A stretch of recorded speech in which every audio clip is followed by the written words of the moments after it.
Leo para ustedes y comenzamos la exposición de esos textos. Versículo 57.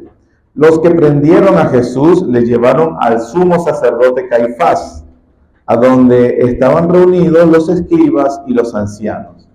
Mas Pedro le seguía de lejos hasta el patio del sumo sacerdote, y entrando se sentó con los alguaciles para ver el fin.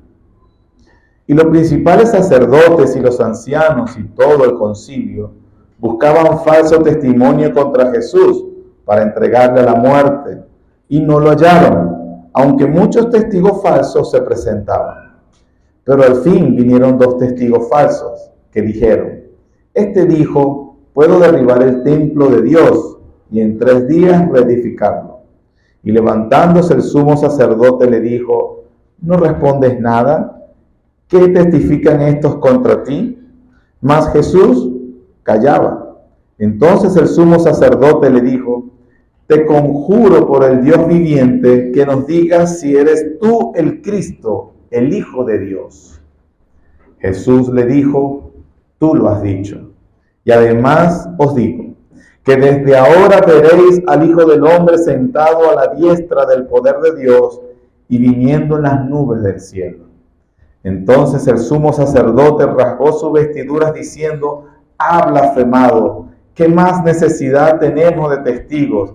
He aquí, ahora mismo habéis oído su blasfemia.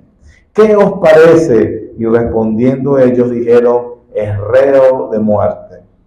Entonces le escupieron en el rostro y le dieron de puñetazos, y otros le abofeteaban, diciendo: profetízanos, Cristo, ¿quién es el que te golpeó? Oremos.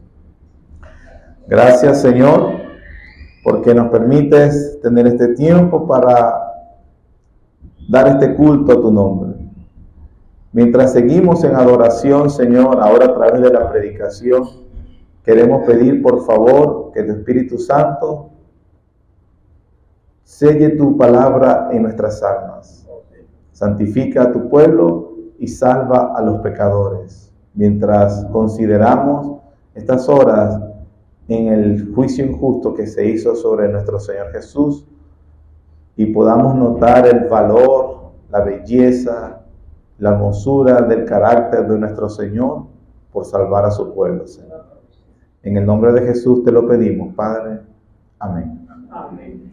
Como acabo de mencionar, estamos en las últimas horas antes de la crucifixión, y al Señor Jesús se le llevó y se le hizo 2 juicios.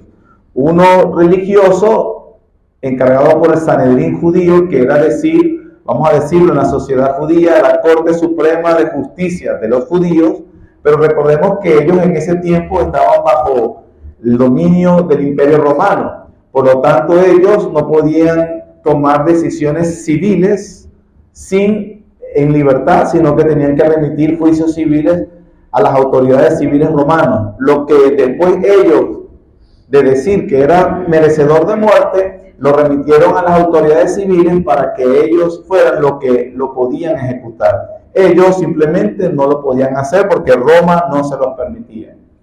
Ahora, de un juicio religioso y un juicio civil, los expertos, considerando los 4 evangelios, han entendido que ese juicio religioso y el juicio civil, ambos fueron llevados en 3 etapas, ambos juicios. Por lo que podemos decir que en los juicios que se le hizo al Señor Jesús, tuvo 6 etapas, 3 etapas, 6 audiencias, 3 etapas con las autoridades religiosas y 3 etapas con las autoridades civiles. Por eso en algunos comentarios usted va a decir: el Señor pasó por 6 juicios. Entonces no importa si se dicen 6 juicios o 2 juicios, lo importante es que cada juicio religioso y civil fue en 3 etapas o 3 audiencias diferentes, y que eso hace que muchos digan o piensen que el Señor fue llevado esta madrugada hasta la mañana en 6 juicios diferentes. Hoy nos vamos a dedicar solo al juicio religioso. Cuando el Señor permita, nos veremos el juicio civil. Ahora, es muy interesante, hermanos, que la figura del Señor Jesús es usada para promover buenos propósitos de esta sociedad. como la misericordia, la bondad, la unidad y un sinfín de causas nobles en este mundo. En el área de la religión, a pesar de que hayan credos distintos, credos, religiones que si las examinas bien, la una se contradice con la otra, estos credos distintos reconocen que en la persona de Jesús pueden tener un punto de encuentro. Ellos les van a decir que, bueno, podemos tener en Jesús un punto de encuentro como de cordialidad, amor y tolerancia. Pero todo eso es mera superficialidad. Al final del día, al final de todo, hermanos, las religiones de hoy, todas sin excepción, al igual que la religión del tiempo que juzgó al Señor Jesús, todas entran en conflicto con Él. Y todas sin excepción lo van a condenar. Cuando digo que entran en conflicto con Jesús, yo me estoy refiriendo al Jesús bíblico, al de verdad, no al Jesús reinventado, al Jesús bíblico. Todo el mundo, ya sea de la esfera civil o de la esfera religiosa, va a tener un conflicto serio con Él, y es más, lo va a terminar condenando a muerte y despreciando. ¿Por qué? Bueno, eso es lo que vamos a ver en el sermón de hoy. El Señor entonces, en ese juicio religioso, que es el primero que le llevan a cabo esa madrugada, pasó por 3 audiencias, acomodando o consultando los 4 evangelios, Mateo, Marcos, Lucas y Juan. Nos damos cuenta, o los expertos dicen, que el Señor Jesús fue llevado primero a una audiencia con Anás. Anás no era el sumo sacerdote de ese actual, era anterior, pero lo quisieron llevar, todavía ejercía influencia, lo llevaron a Anás. La segunda audiencia, después de que él estuvo con Anás, lo llevaron a Caifás, que Caifás sí era el sumo sacerdote del momento. Y la tercera audiencia o el tercer juicio que le hacen a Jesús esa madrugada fue con el Sanedrín judío, el concilio judío. Es más, ese último debió haber sido el primero, porque al final de cuentas era la autoridad religiosa para juzgar todo asunto entre los judíos. Los que han estudiado y los especialistas en derecho de esa época han determinado y comprobaron que todo el sistema legal judío fue violado en el juicio del Señor Jesús. Se dice también que como sociedad ellos podían presumir de sus códigos civiles, que para la época eran de los más justos. Pero con respecto al trato del juicio del Señor, se saltaron eso, le pasaron por encima. Sus leyes para juzgar al culpable eran muy meticulosas. Pero en el juicio del Señor se ve un sistema judicial viciado, unos acusadores, fiscales acusadores y defensores totalmente corruptos, comprados, testigos comprados y todo. Nosotros no sabemos qué es eso, un sistema judicial viciado. Nos hace falta investigar una sociedad de hace 2000 años, pero yo sé que es difícil imaginárselo, pero ahí lo dicen. Nos tocará creerlo, ¿cierto?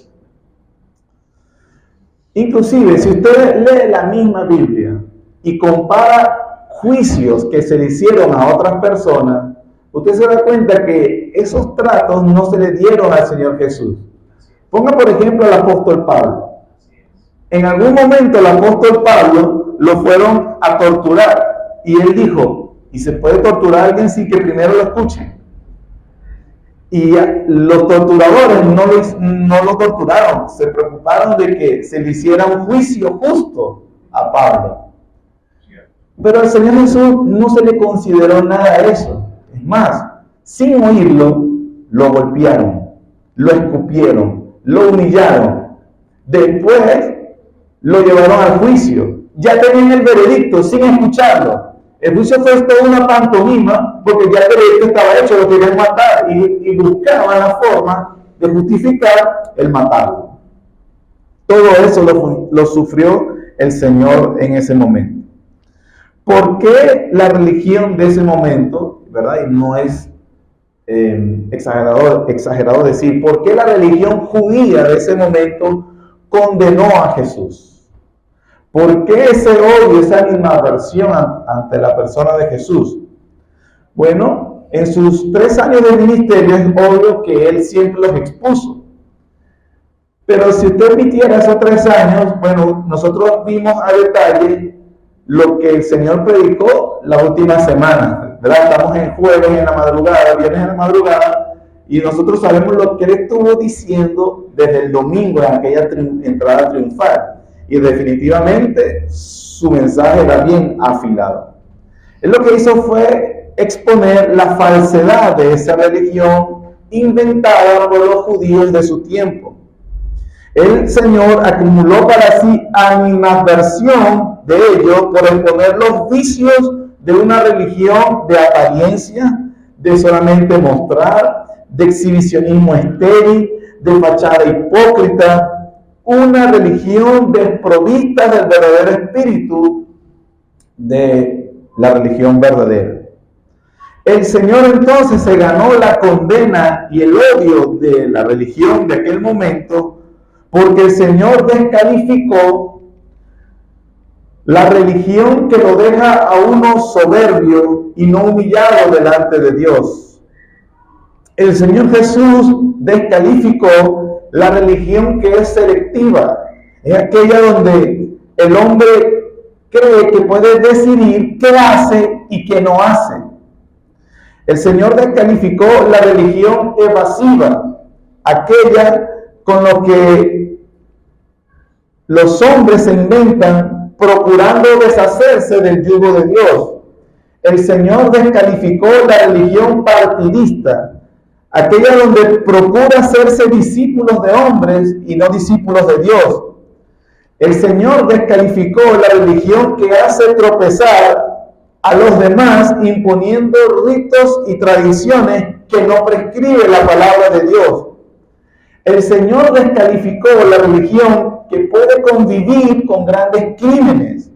Por ejemplo, que se puede dar ofrenda y ser un adúltero, o un ladrón, que se puede hacer sacrificios y al mismo tiempo vivir en inmoralidad, y que se puede hacer oraciones junto con robos. Simplemente el Señor lo que hizo fue exponer la falsedad de esa religión, y que terminó ganándose el odio y que lo quisieran matar, eliminar, sacar del medio. No es exactamente lo mismo hoy. El Señor Jesús hoy, hermanos, está en contra de toda la religión que se ha inventado el hombre. No importa cuán amorosa esta pueda ser, no importa cuánto una persona pueda aparentar ser piadoso, se llame evangélico o monje budista, islam, lo que sea. Cristo está en contra de toda esa religión. Él sigue exponiendo la religión dominguera, la que está de fiesta, la que es hipócrita y la que le deja a las personas un falso sentido de seguridad, de creer que cumpliendo algo, ¿verdad? Un domingo que se cumpla, entonces, bueno, por lo menos hago lo mínimo, ¿no? Que no pueden esperar más de mí. Por eso el Señor fue odiado y fue condenado. 2 asuntos en particular que van a tratar el sermón condenaron al Señor en ese tiempo y lo seguirán condenando hoy. Lo que vamos a ver no solamente es porque vamos a analizar lo que sucedió allá, sino que es lo mismo por lo cual condena a Jesús hoy y por lo cual usted no es cristiano verdadero, o si eres cristiano, por lo mismo vas a sufrir, por lo mismo. Exactamente, vas a evocar sobre ti la animadversión que se le tiene a Jesús, porque la falsa religión hace eso. Ojo, estoy hablando de todas, incluyendo el evangélico falso. Aunque, por supuesto, hay una religión que es verdadera, el cristianismo verdadero, el evangélico verdadero. Pero sigamos acá. El primero, ¿cuál fue el primer asunto que hizo que se odiara y condenaran al Señor? Primero, la exclusividad de su doctrina. Lo primero que hizo a Jesús ganarse el odio de todo el sistema religioso, y hoy mismo también, es la exclusividad de su doctrina. Como les dije, o como leímos en Lucas y en el Evangelio de Juan, también se nos dice, el Señor fue llevado primero a una audiencia con Anás. Este Anás, según Lucas 22:54, había sido sumo sacerdote anterior. Había dejado de serlo en el año 15 después de Cristo. Si estamos en el 33 aproximadamente, había pasado unos 18 años o 15 años que este hombre ya había dejado de ser sumo sacerdote. Es evidente que tenía mucha influencia. Después de tantos años sin tener el cargo, las personas buscaron hablar que Jesús fuera juzgado primero con él. Se conoce por la historia universal que ese Anás era el dueño de los puestos que estaban en el templo para vender los animales autorizados y de los cambistas. ¿Se acuerdan cuando vimos acerca de que el Señor volcó las mesas de los cambistas y los puestos de los animales aprobados por el sumo sacerdote? Y también por la historia universal se conoce que este hombre Anás era sumamente rico, un hombre que tenía influencia hasta con las autoridades romanas, o sea, cualquiera no tenía ese nivel de contacto. Así que era importante por el peso económico. Nosotros vimos que esta semana el Señor Jesús los corrió del templo, los llamó ladrones, o le dijo ladrón a Anás. Así que por lo menos aquí vemos que Anás, una razón por qué lo llevaron primero a la casa de Anás. Anás le tenía ganas, ¿no? Le tenía ganas al Señor. Pero ¿por qué también lo llevan a Anás? Evangelio de Juan, capítulo 18. Evangelio de Juan, capítulo 18, versículos 19-24 dice: y el sumo sacerdote preguntó a Jesús acerca de sus discípulos y de qué, su doctrina.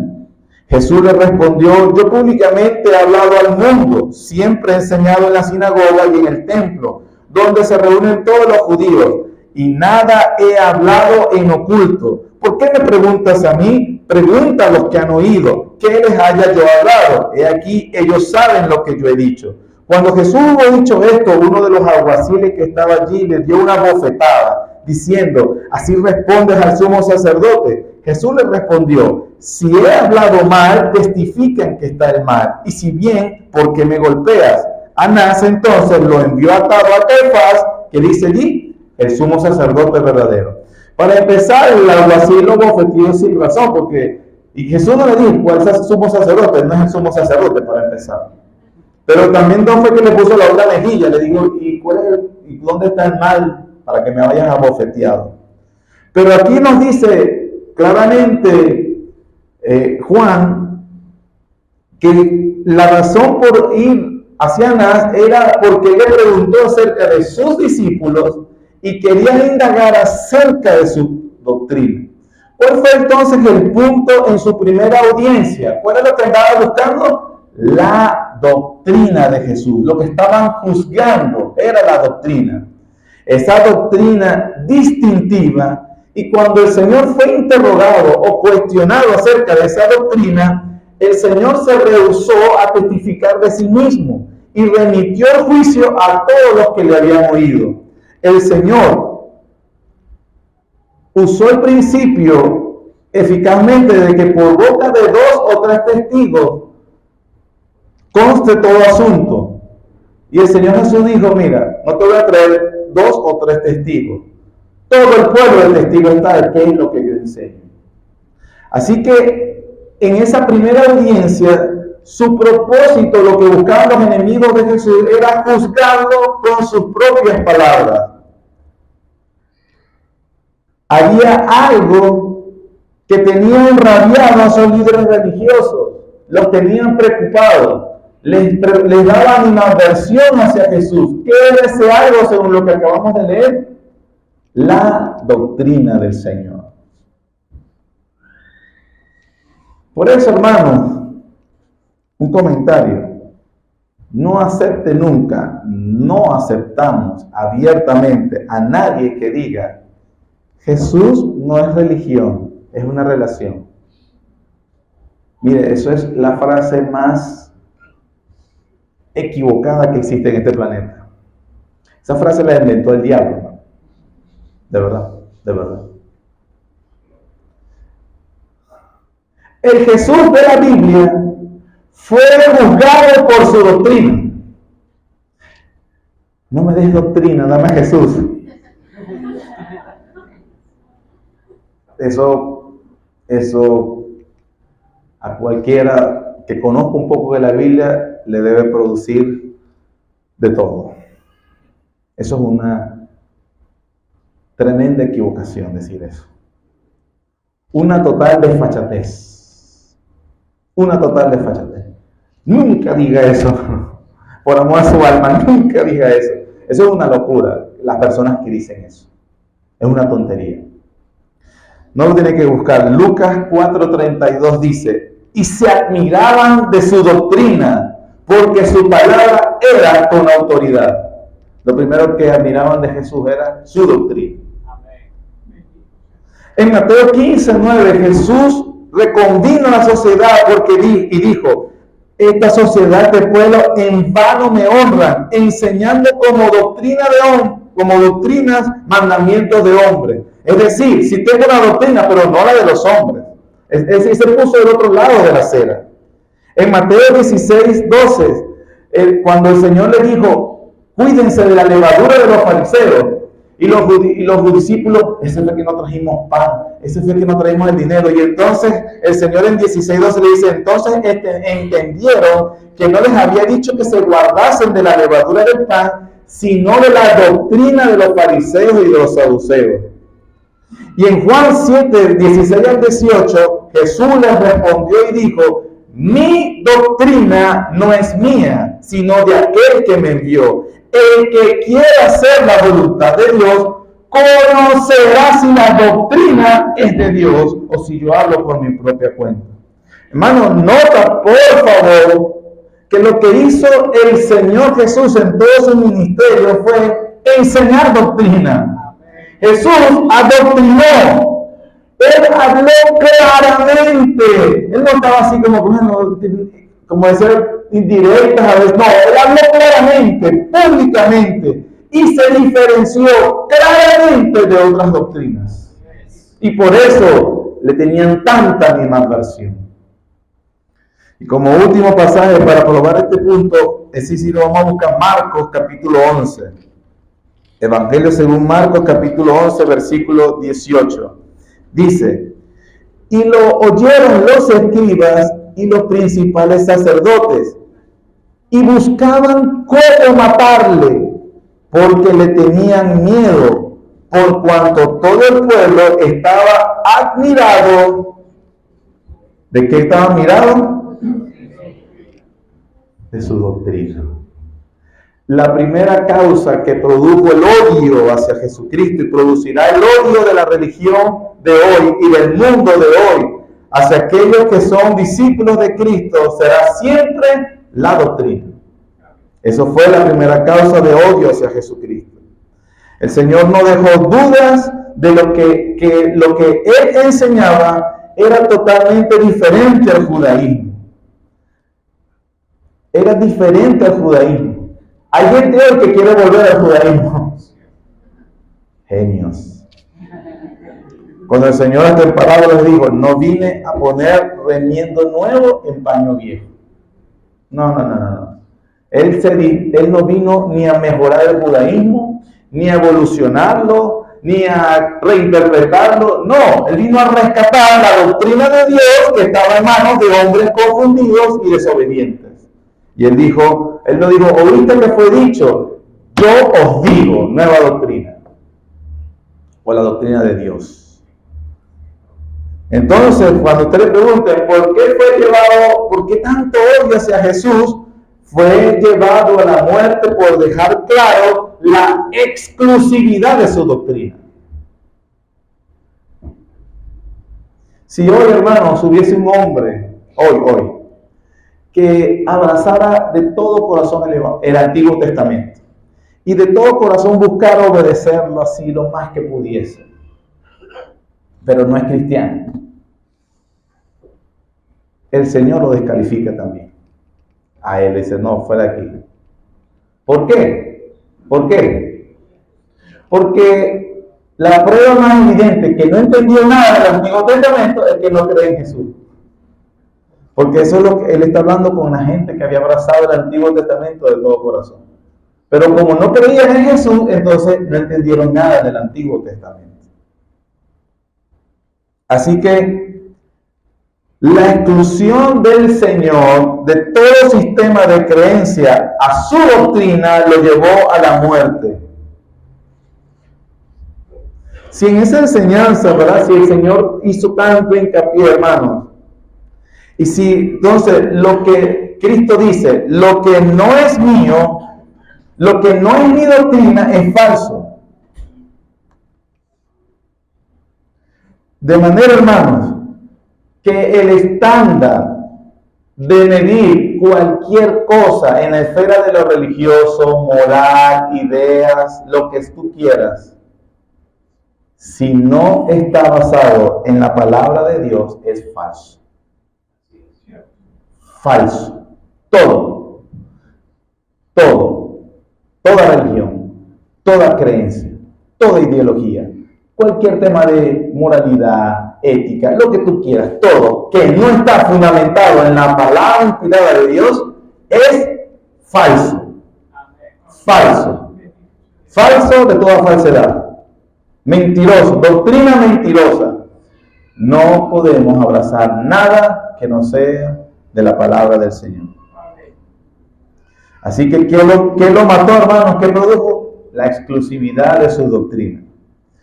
Hermanos, significa que si el Señor Jesús no hubiese hablado, si solamente se hubiera limitado a hacer el bien, Él hubiese sanado a los enfermos, le hubiese dado comida a todo el mundo, se dedicara a sonreír, el selfie, sonríe, todo chévere.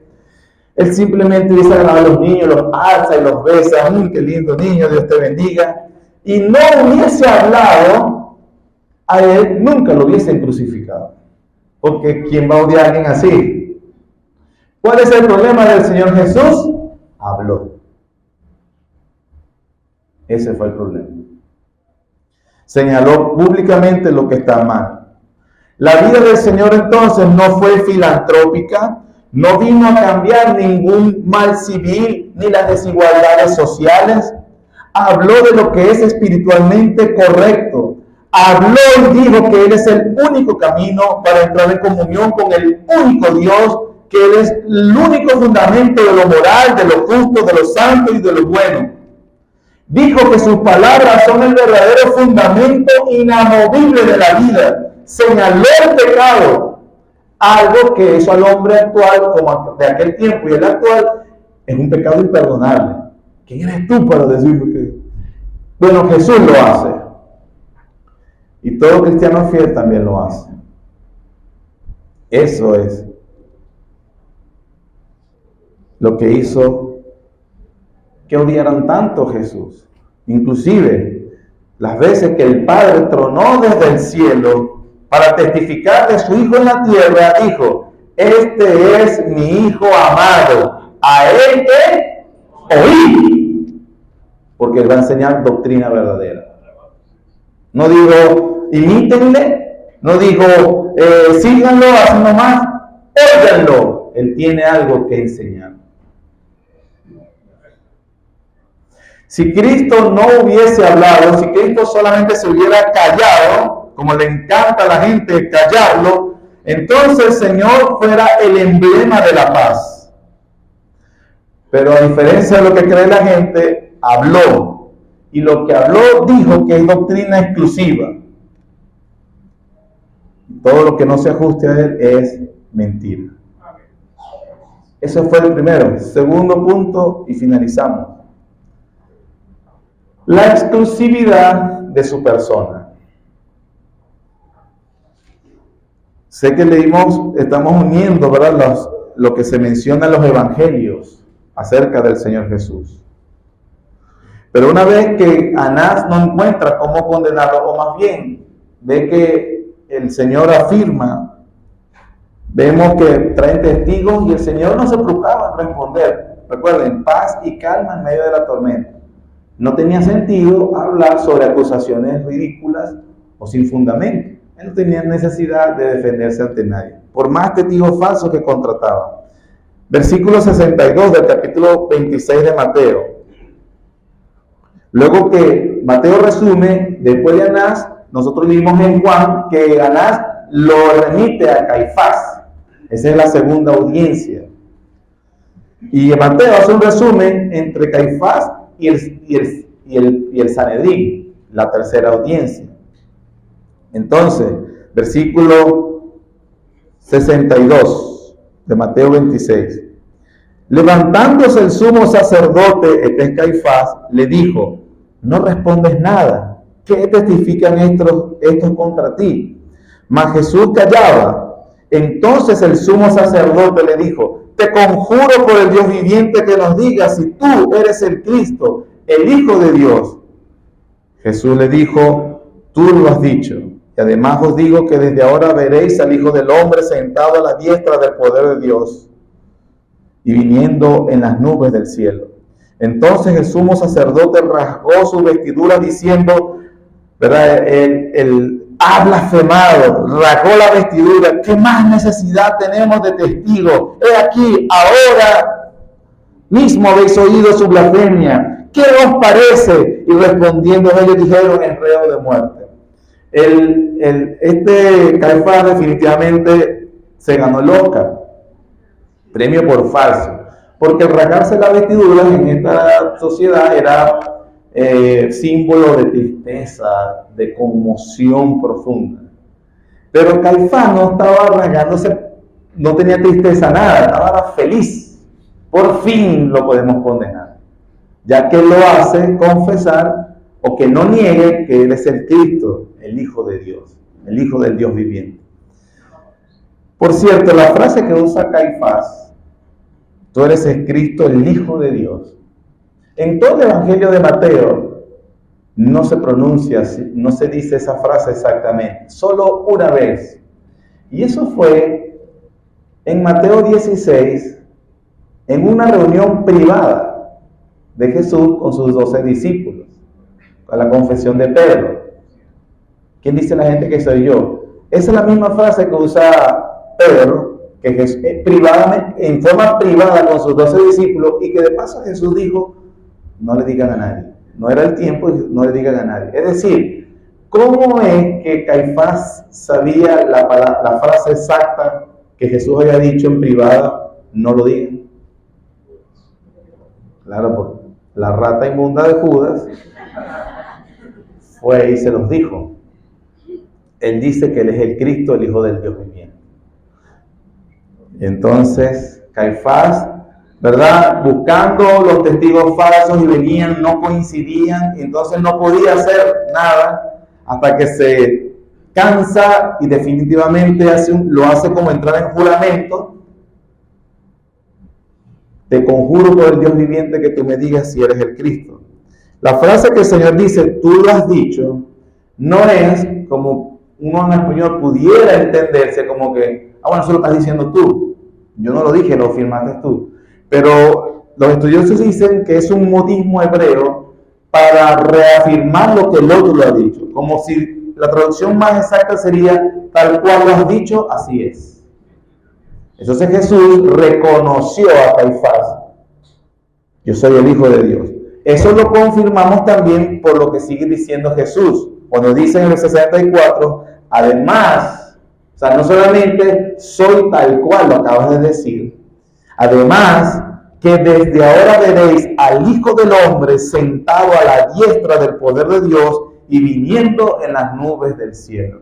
Es una evidencia inequívoca en el vocabulario del sumo sacerdote Jesús de Daniel 7, el Hijo del Hombre que está sentado al lado del anciano de días, que la visión que ve Daniel, que es el reino profetizado que los judíos están esperando, que dice que a él se someten todos los pueblos y su reino es eterno y nunca más nadie puede ir contra él. Jesús le dijo, no solamente soy quien dice ser, yo soy el juez de la tierra. El Señor Jesús le dijo a Caifás, mírame a los ojos. Tú vas a lamentar todo lo que estás haciendo hoy. Porque le estás hablando de un juicio universal que está en las manos del Hijo de Dios. Caifás, melodramático y no entendiendo lo que pasó, vino y se rasgó. Es digno de muerte. Lo confiere al Sanedrín, que en Lucas 22, 66 al 71, que leímos antes, en medio del culto, se dice que fue antes, lo golpearon. Entonces Caifás manda el reporte. Él dice que él es el Cristo. Y los del Sanedrín lo que hacen es decirle en el juicio que no es un juicio. Tú eres el Cristo, como que confirma lo que se nos está diciendo. Y el Señor Jesús les vuelve a repetir, veréis al Hijo del Hombre. Y entonces lo golpeaban, lo escupían, lo bofeteaban, lo humillaron, lo escarnecieron. Entonces, ¿qué fue lo otro que condenó a Jesús a muerte? La exclusividad de su persona. Él es el Cristo. Él es el juez de la tierra. Y por eso nada más lo condenaron.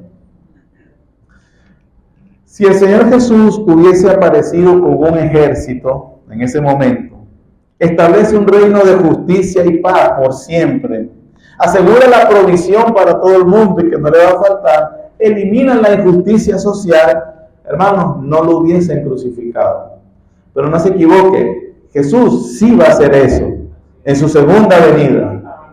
Pero en su primera venida no vino a tratar con las injusticias sociales, sino con la injusticia del corazón. A menos que tú no trates con eso primero, no verás el reino de Dios. Su primera venida fue para salvar al hombre de sus pecados, en base al sacrificio que él hizo.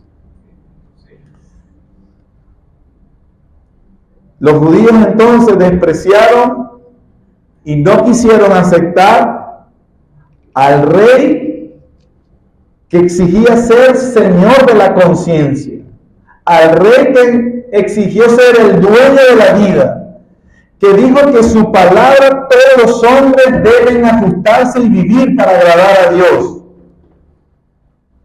Pero el mundo, hermanos, rechaza eso. Todo el mundo de hoy ama al niño que llora en el pesebre, pero desprecia al adulto que los llama a llorar por su pecado en arrepentimiento, bajo amenaza de condenación. A ese Jesús todos lo rechazan. El Jesús que ama al mundo religioso de hoy, que ama al mundo de hoy, no habla, no hace exigencias, te acepta como eres, te deja ser quien eres, no demanda nada. Y mucho menos se va a meter con tus pecados.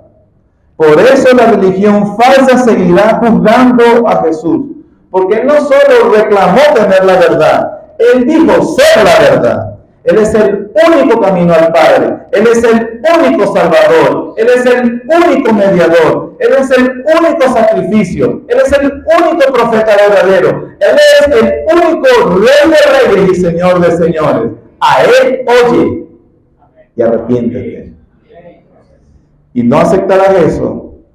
Si no aceptas eso, entonces obviamente estás en el lado de los que juzgarán y condenarán a ese mismo Jesús. Por lo tanto, ¿por qué el mundo religioso de aquel tiempo y el de hoy condenará y juzgará a Jesús? Porque ese Jesús, el Jesús bíblico, enseña que no hay forma de llegar a Dios sino a través de Él. No hay manera de hacer la voluntad de Dios a menos de seguir su evangelio. No hay vida sino solo en Jesucristo. Que el mundo se divide solo en dos clases de personas: los discípulos de Cristo y los que no lo son. Así lo ve Dios. Al final, el mundo religioso juzga a Jesús porque Jesús juzga al mundo religioso. El Señor juzga todas las religiones. El Señor Jesús no es neutral con las religiones de este mundo. Y a menos que tú no tengas, si tú tienes la que tú quieras, la que haya mejorado, si tú crees que Él vino a sanar tus heridas, sanar tus dolores, tus traumas, darte motivación en la vida, llenar tu alma. Por supuesto, todo el mundo quiere ese Jesús. Pero el Jesús de la Biblia es el Señor que es salvador, salvador del pecado. Confrontará tus pecados, confrontará tus hábitos, confrontará tu condición espiritual. Te llama a que mueras para que puedas vivir, para que no tengas que morir eternamente. No existe un Jesús popular, no existe un evangelio popular, hermano. Existe el evangelio verdadero, existe la religión verdadera. Cristo Jesús es la religión verdadera. Y todos deben someterse a Él en arrepentimiento. Pero el Jesús que es Rey, que está a la diestra del Padre, te da perdón si te arrepientes. Perdón de tus pecados. Si solo confías en aquel que hizo todo para morir y perdonar todos tus pecados. El Jesús que es juez también es tu Salvador. Pero si no vienes a Él en arrepentimiento, el Señor Jesús dice: baja las armas, ven a mí, a Jesús, en arrepentimiento y fe. Arrodíllate delante del Señor Jesús. Pide misericordia, pide perdón. El Señor te lo ofrece gratuitamente. Él también te ofrece, si no lo haces ahorita, Él va a venir y te va a quebrar las rodillas, lo vas a hacer, pero para ser condenado. Ese es el Jesús de la Biblia. No hay medias tintas con el Señor Jesús.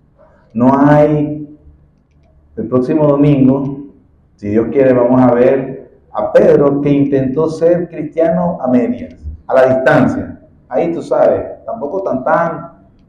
Si el Señor así lo quiere, lo veremos el próximo domingo. Pero hasta hoy, por lo menos arrepiéntete de tus pecados. Cree en Jesús para la salvación de tu alma.